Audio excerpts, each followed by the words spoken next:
Welcome to the Daily Report, where real stories meet thoughtful analysis. Today could have been the day everything changed. 183 sealed documents, 275 attachments total, all filed by Justin Baldoni in his motion for summary judgment. Evidence that Blake Lively is desperately fighting to keep hidden from the public eye. And the question everyone's asking is, if the truth is on her side, why is she so afraid to let people see it? Justin Baldoni filed a motion for summary judgment with 275 attachments. Out of those, 183 were sealed. And here's what makes this particularly interesting. All of that evidence is coming from Blake Lively's side or third parties connected to her in some way. Blake Lively went to the judge yesterday with a plea. Please, Judge, we need more time to read through this. More time to read evidence that she's most likely already seen, considering it came from her own side. Baldoni's team fired back with a response that raises some eyebrows. They pointed out something rather obvious. Why does she need more time to review evidence she's already familiar with? She has some of the biggest law firms in the world working for her around the clock. Surely they have the capacity to review documents that originated from their own clients' communications. But Baldoni's team said something else that matters here. They said the public deserves to know. And as of right now, the judge still hasn't ruled on whether these documents will be unsealed. But there's more happening behind the scenes. The judge just called for what's being described as an emergency hearing, scheduled for Monday. And this hearing revolves around Joneswork, Stephanie Jones's company. Here's where it gets complicated. Joneswork was subpoenaed by Blake and Ryan's company. They wanted to get hold of Jennifer Abel's phone, someone who worked for Joneswork. The goal? To extract and cherry-pick text messages that could be handed over to Blake Lively, who could then provide them to the New York Times and use them as fuel for this lawsuit. Now, there seem to be some serious issues. Some parties are not willing to hand over what the other side is demanding. And the best guess? It's about evidence related to the crisis management firm that worked for Baldoni. And here's where things take an almost surreal turn. Blake Lively has officially teamed up with Joneswork, the very company that worked for Baldoni, the company she's accused of running a smear campaign against her. They're now asking for evidence together, evidence they believe will benefit both of them. It's almost poetic in its irony. The enemy of my enemy is my friend, and that principle is playing out in real time in a courtroom. And it raises an uncomfortable question. If they're this desperate to find evidence, could it be because they have very little to work with? But the sealed documents and emergency hearings are just the beginning, because Colleen Hoover, the author who stayed silent for months, has finally broken that silence. And what she's saying contradicts everything we thought we knew about her position in this case. Stay with me, because her interview reveals something deeply uncomfortable about how this entire situation unfolded. Colleen Hoover sat down with Elle magazine, and her words reveal someone who seems deeply uncomfortable with the position she's found herself in. She claims she was completely unaware that anything was happening during production. She was on set for only a few days of filming and has a brief cameo. That's her story, completely unaware. But if she was completely unaware, why did she immediately side with Blake Lively when the lawsuit dropped? Let's refresh everyone's memory. When Blake filed her lawsuit, Colleen Hoover posted this: Blake Lively, you have been nothing but honest, kind, supportive, and patient since the day we met. Thank you for being exactly the human that you are. Never change, never wilt. That's not the statement of someone who's uncertain or unaware. That's a full-throated endorsement. And shortly after, she deleted her Instagram account. Then she deleted all her photos with anyone from It Ends With Us, both Blake and Justin Baldoni. In the Elle magazine interview, Colleen calls the whole situation unfortunate and disappointing. Her exact words are, "It feels like a circus." And she adds something revealing. When there are real people involved with real feelings and emotion, this actually truly has impacted some of the actors' careers in huge ways. And I just find it all around sad. She's right, it is sad. But here's what makes this complicated. It's people like Colleen Hoover, people who don't have the courage to speak up and tell the truth, who contribute to this mess becoming what it is. She had a platform. She chose to use it to support one side without knowing the full story. The article notes that Colleen is wary of breathing more life into the controversy and chooses her words carefully. She says, "I'm just trying to stay removed from the negativity. I have my own story I could tell, but I don't want to bring attention to it, and I don't want to have to put someone else down to lift myself up. So I'd rather just ignore it and let people think and say what they're going to say." Wait, she has her own story to tell? But she just said she was completely unaware of what was happening. How does someone who knew nothing have their own story? And here's the thing, she's been deposed, which means we are going to hear her story, whether she wants to tell it publicly or not. The deposition will reveal what she actually knows. She continues, "I feel like it's so big at this point that there's nothing anyone can say to change whatever opinion people have on it, even though no one has the actual truth, not even me." She doesn't know the truth, but she believed Blake. She publicly supported Blake without knowing the truth. The contradictions are staggering. Colleen talks about how the lawsuit has affected her relationship with her own novel. She says she can't even recommend it anymore. The lawsuit has overshadowed it. She's almost embarrassed to say she wrote it. When people ask what she does, she just says she's a writer and hopes they don't ask what she wrote. She hopes one day, after the trial concludes, she might feel differently, but right now she's saying the lawsuit ruined the book for her. Let that sink in. She's claiming this lawsuit harmed her deeply, that it's made her embarrassed of her own work, and yet she publicly supported Blake Lively, the person who filed the lawsuit. What she's revealing here is discomfort, deep discomfort with the position she took. Everything she's saying is an attempt to distance herself from the situation, to backtrack without actually saying she was wrong. "I don't know the truth. I want to stay out of it. Maybe I need therapy." She's a grown woman, a very successful businesswoman and author. For her to now play the victim, to say, "Poor me, they ruined the book for me," while having actively chosen a side, is difficult to accept at face value. But Colleen Hoover's contradictions pale in comparison to what's been uncovered about the bar scene. You know the one. The scene where media outlets claimed they could hear what Baldoni said, even though no one else could. The scene that Blake Lively used as evidence of harassment. But when you see the actual footage and compare it to how she described it in her complaint, you'll understand just how far this narrative has been stretched from reality. There's a bar scene that's become central to this case. Media outlets claimed they could hear exactly what Justin Baldoni said, even though the audio is unclear to everyone else. Blake Lively used this scene as evidence of harassment, but when you look at the actual footage and compare it to her written description, the story falls apart piece by piece. First, let's talk about what the media reported.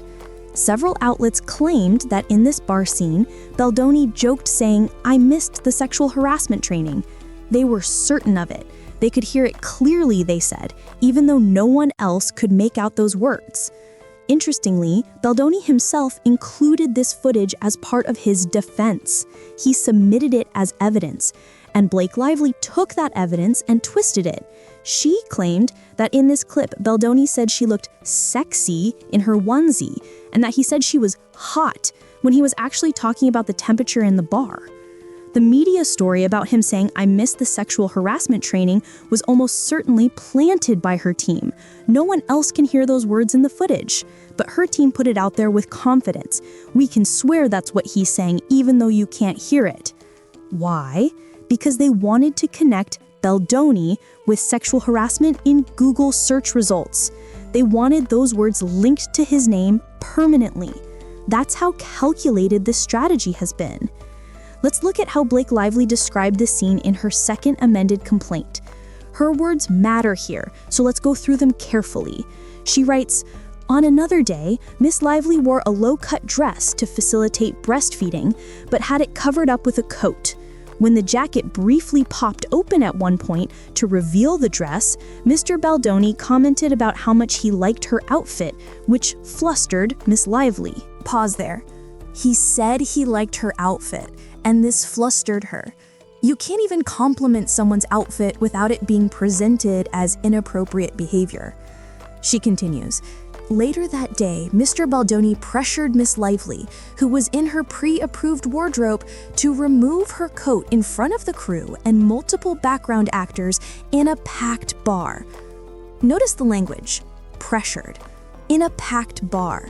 She's painting a picture of public humiliation, but she conveniently doesn't mention what she was wearing underneath that coat, a fleece onesie. Not exactly the vulnerable situation she's implying. The complaint goes on. He said that he wanted to see her onesie under the coat because it was zipped low to reveal her lace bra. That's not what he said. He didn't say he wanted to see it because of a lace bra, but that's how she's framing it. Then comes this line. Consistent with past practice, he said, "I think you look sexy." And Blake's response, according to her complaint, "That's not what I'm going for." Here's a question worth asking. If she wasn't going for that look, why was the zipper open so low? That was her choice. She chose her wardrobe. She chose how to wear it. The complaint continues. He bristled and replied, "I'm sorry?" Hot, deeply uncomfortable. Miss Lively said, "Not that either." Now, we know from Baldoni's version of events that when he said hot, he was talking about the temperature. They had to turn off the air conditioning in the bar area while shooting, so it was genuinely hot in there. He was saying it would be hot for her not to take off the coat. But Blake interpreted it or chose to present it as him calling her hot. And then comes this line. Consistent with past practice, he said, "I think you look sexy." And Blake's response, according to her complaint, "That's not what I'm going for." Here's a question worth asking. If she wasn't going for that look, why was the zipper open so low? That was her choice. She chose her wardrobe. She chose how to wear it. The complaint continues. He bristled and replied, "I'm sorry?" Hot, deeply uncomfortable. Miss Lively said, "Not that either." Now, we know from Baldoni's version of events that when he said hot, he was talking about the temperature. They had to turn off the air conditioning in the bar area while shooting, so it was genuinely hot in there. He was saying it would be hot for her not to take off the coat, but Blake interpreted it or chose to present it as him calling her hot. And then comes this line. Consistent with past practice, he said, "I guess I missed the HR meeting," and walked away. Except he didn't walk away. The footage shows him standing there with Blake and Jenny Slate, all of them laughing and joking around. Notice something interesting in her complaint. She says he joked about missing the HR meeting, but what did they leak to the press? That he said he missed the sexual harassment training. Why change the wording? Because HR meeting is generic and relatively harmless, but sexual harassment training? That connects Baldoni directly to sexual harassment in search engines. That's what sticks to someone's name. This is how deliberate the strategy has been. And remember, this joke about missing the HR meeting, it's in her 17 demands. She literally demanded that he never joke about that again. Think about that. You can be compelled through legal demands to never make certain jokes again. The complaint ends with this. Another woman on the production spoke to Miss Lively afterward to offer empathy and to share her own similar experience with Mr. Baldoni, commenting about her in inappropriate terms. Who is this woman? Was it Jenny Slate, who was literally in the footage laughing with them? We don't know, because Blake hasn't named her. And here's what's fascinating. Blake has not interviewed anyone from the crew of It Ends With Us. No camera people, no one who was around the entire time, no one who actually witnessed these interactions day after day. None of them are on Blake's witness list. Why not? If the behavior was as pervasive and obvious as she claims, wouldn't the crew members be the most important witnesses? The bar scene is just one example of how narratives can be shaped and reshaped until they bear little resemblance to reality. But Blake Lively's legal strategy goes deeper than twisted interpretations of on-set interactions. She's fighting desperately to delay the unsealing of evidence, and her team has a very specific reason for wanting more time. Because every day they stall is another day they can plant stories in the press, shaping public opinion before the facts come out. And speaking of delays and strategies, we need to talk about why Blake really wants those extra 2.5 weeks. Blake Lively's team asked for 2.5 more weeks to review the evidence filed last week. Just a little more time, they said. But Baldoni's team responded with the filing that exposes exactly why she wants to delay. And it has nothing to do with needing time to read documents. It's about controlling the narrative for as long as possible before the truth becomes public. Wayfair parties, that's Baldoni's side, responded to Blake Lively's motion asking for 2.5 additional weeks to review the evidence filed last week. Their response is direct and cuts through the justification Blake's team provided. They're saying she doesn't need any more time. And when you step back and look at the pattern that's emerged throughout this lawsuit, it becomes obvious why Blake wants to stall. She wants more time to shape narratives in the press before all of this evidence drops. She wants time to prepare articles that will be published the moment Baldoni's evidence becomes public. Articles designed to put him in a negative light and preemptively counter whatever the documents reveal. This has been the pattern the entire time. Evidence drops from Baldoni, and then over the next few days, Blake and her team work to plant stories that frame that evidence in the worst possible way. It's a cycle, and it's been the strategy from day one of this lawsuit. Here's how it works. Baldoni files evidence. His team submits documents, text messages, footage, whatever they have that supports their case. And before the public can fully process that evidence, before independent analysis can happen, Blake's team has already seeded stories with friendly media outlets. Those stories don't just report the evidence, they interpret it, spin it, add context that may or may not be accurate, and most importantly, they get ahead of the narrative.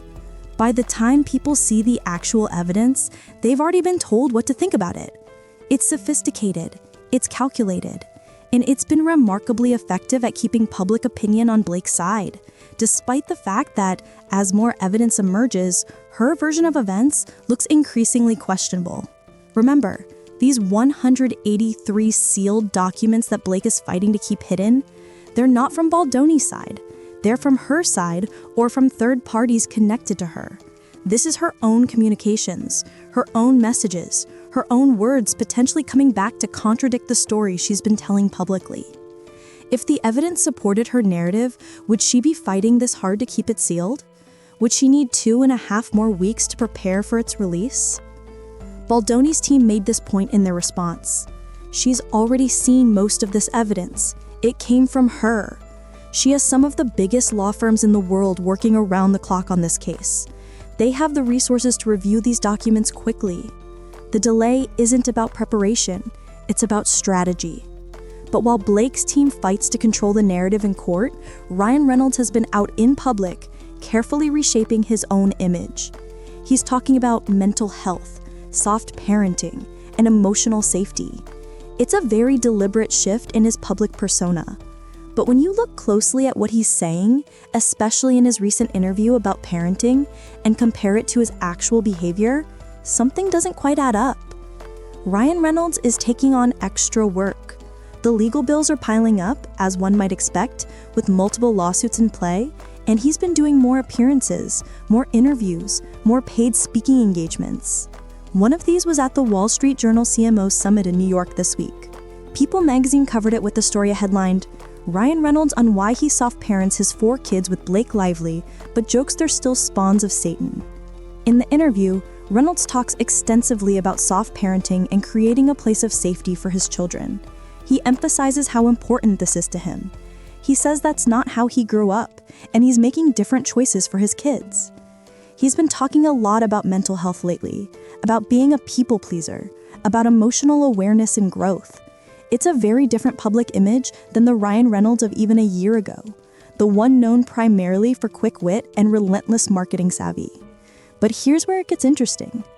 In this interview about soft parenting and creating safe spaces, Ryan Reynolds still can't help but make jokes that undercut his own message. When asked whether the resilience and drive he gained during his own difficult childhood will be passed on to his children, Reynolds offered what the article calls a joking reply. "I don't know, you know? God, I'm not effing them up enough." He's joking about not messing up his kids enough, about soft parenting being potentially harmful because it might not instill the same drive he has. And then later in the interview, he jokes again. Are they still like spawns of Satan? Yes. And I'm calling myself the Satan in this moment. Yes, but they are. They're still kids. Now here's the question worth asking. If Ryan Reynolds can joke about not effing up his kids enough and calling them spawns of Satan, why is it offensive when Justin Baldoni jokes about missing an HR meeting? That sounds like a good policy. Respectful, thoughtful. The kind of thing someone focused on emotional safety would say. But we know that Nice Pool, a character in Deadpool and Wolverine, was based on Justin Baldoni. And we know that Reynolds definitely didn't talk to Baldoni before creating that character and making fun of him in front of a global audience. So the policy he's articulating doesn't match his actions. He also says, "I don't punch down really, and I think that's all operating from a place of abundance and not scarcity, and safety." He doesn't punch down, he says. But remember that interview with a young reporter at the Toronto Film Festival where Reynolds was noticeably rude to the kid? The internet noticed. People called him out on it. But as long as it can be framed as a joke later, it's not mean, right? And there's something else worth mentioning. Reynolds talks in this interview about how there's not a lot of yelling in his household. No yelling and punishment, he emphasizes. It's all about safety and soft parenting. But according to Justin Baldoni's newly released text messages, Ryan Reynolds yelled at Baldoni for 4 to 6 hours at their penthouse. 4 to 6 hours of yelling. That doesn't sound like someone who's moved past yelling. It sounds like someone who's choosing where and when to deploy it. So the yelling hasn't gone away. It's just being directed at people outside the family, people like Justin Baldoni, while Reynolds presents himself publicly as someone who's evolved past that behavior. Reynolds mentions in his interview that he prioritizes his children's safety and would never put them in uncomfortable situations. But there's a video, and it's extremely R-rated, so it can't be shown in most contexts, where Ryan Reynolds put his young daughter in a Deadpool scene and had her say wildly inappropriate things about his character's relationship with Wolverine. His own child saying adult content for his movie. That video is still out there. People can find it if they search for it. And it directly contradicts this image of a parent who's hyper-focused on creating appropriate, safe environments for his children. Ryan Reynolds is carefully constructing a new public image, but the contradictions keep showing through. And those contradictions matter because they speak to a larger pattern in this entire case, the gap between the public narrative and the documented reality. The bar scene that was misrepresented, the evidence being fought over in court, the alliances forming between unlikely parties. And through it all, one question keeps emerging. If the truth is on Blake Lively's side, why is she fighting so hard to keep evidence sealed, to delay its release, and to control every aspect of how this story is told? The answer to that question might be in those 183 sealed documents. And sooner or later, with or without Blake Lively's cooperation, the public is going to see them. We've covered a lot. Sealed evidence, emergency hearings, contradictory testimonies, strategic media manipulation, and carefully crafted public images that don't match documented behavior. So what does all of this actually mean? And where does this case go from here?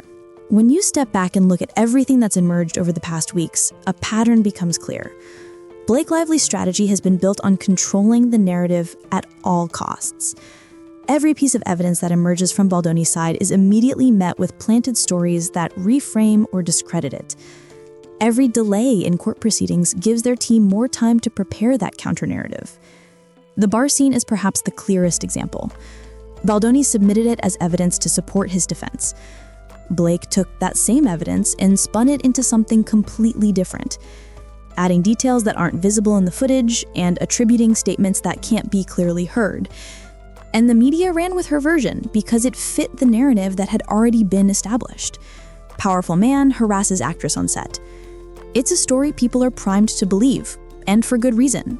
It happens. It's happened countless times in Hollywood. But what if, in this case, it didn't happen the way it's being presented?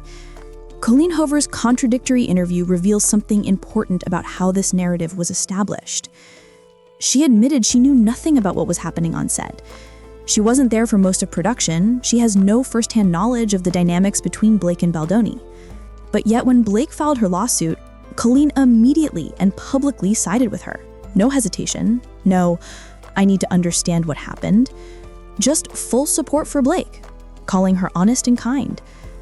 That kind of immediate, unquestioning support from someone with no direct knowledge of events helps establish a narrative.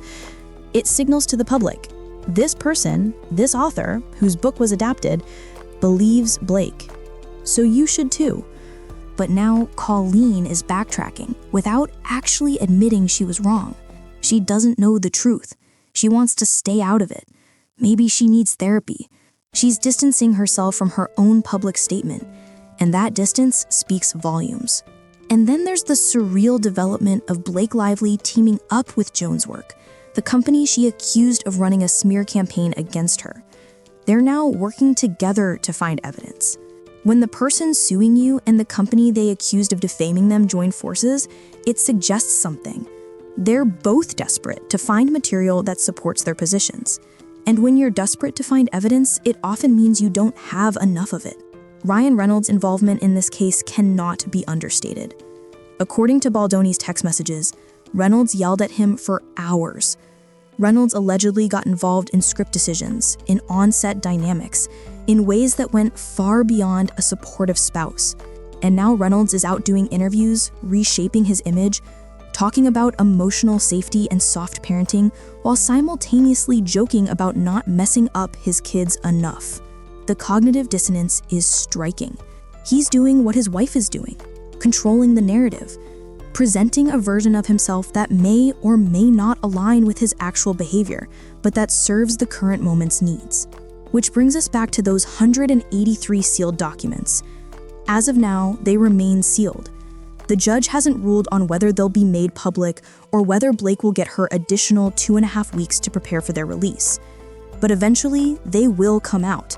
Evidence like this doesn't stay hidden forever, not in cases that have attracted this much public attention.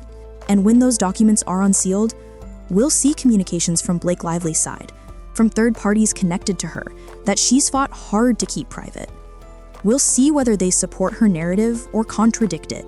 We'll see the context she's been trying to control. The emergency hearing on Monday regarding Joneswork and the subpoenaed phone records adds another layer. Something urgent is happening there. Urgent enough that the judge called for an immediate hearing. What's in those phone records? What are the parties fighting over? And why is it so contentious that it requires emergency intervention? These questions will be answered soon.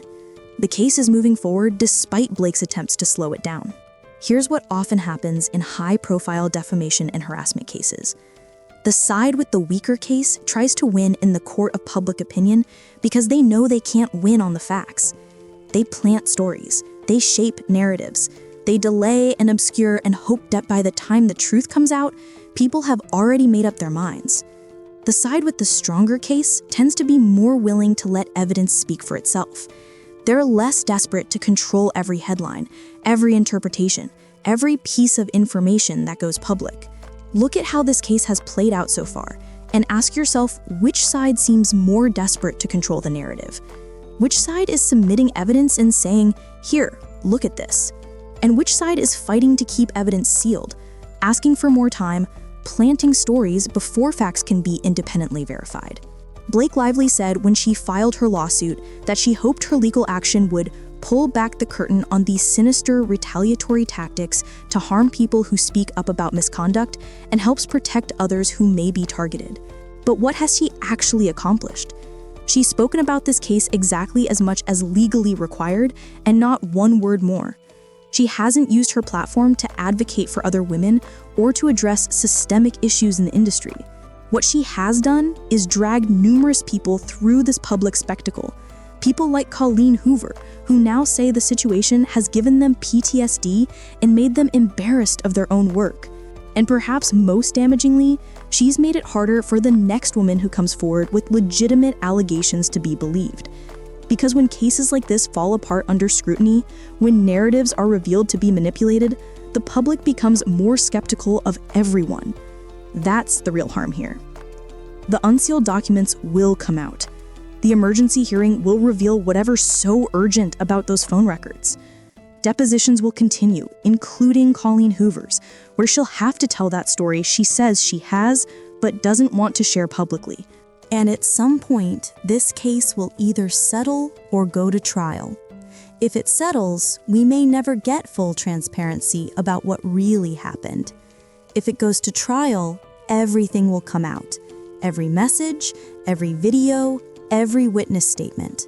Blake Lively is fighting to prevent that level of transparency. She wants to keep things sealed, to control what information goes public and when. That choice, more than anything else, should tell us something about the strength of her position. Because when you have the truth on your side, you don't need to hide evidence. You don't need 2.5 extra weeks to prepare for documents to be unsealed. You don't need to plant stories in the press before facts are released. You simply let the truth speak for itself.